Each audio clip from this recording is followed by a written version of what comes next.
有真侪非营利组织会透过演讲也是摆档去增加社会沟通，互动也会透过这社群平台做图文写故事来声人目。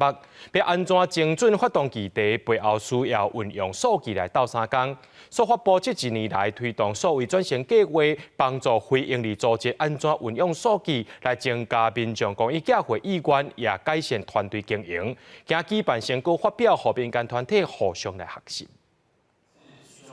无论是办讲座，还是摆档展出文创商品和议题文宣，这些拢是一个非营利组织推广议题的方式。不过，现代的宣传、网络各种社群平台，嘛拢是甲民众靠外来的管道。所发布这一年来帮助非营利组织数位转型，互因学着安怎运用数据，增加民众公益教会意愿和议题的团团。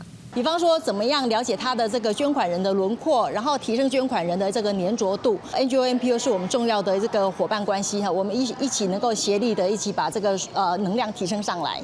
所发布推动数据互联公益创新的计划，拜五举办成果发表论坛，拢总有8组深度辅导的团队，其中有在做动物救伤的野湾野生动物保育协会。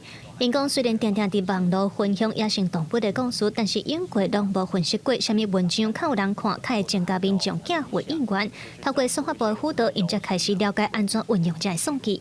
动物的故事，也是阮伫面册内底发表什么共款，大家有会使引起大家兴趣的物件，会使安怎去安排阮后尾的发展。 联国经青少年关怀协会长期关心有司法案件的青少年，帮助因找头路行向正途。协会表示，过去拢专心伫咧第一线服务，较欠卡手专门经营和支持者的关系。今嘛透过所发布的辅导，开始重新去检讨改善。将近4000位左右的捐款人去做这个沟通互动。那虽然转换率不是那么的高，但是我们确实有提高了我们的定期定额捐款者的人数跟金额。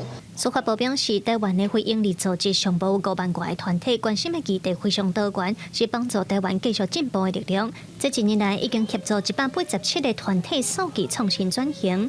今年7月嘛，打算要启动数据应用辅导，继续陪伴这非营利组织，运用数据来改善经营服务。记者卢尚如、郑俊尧台北报道。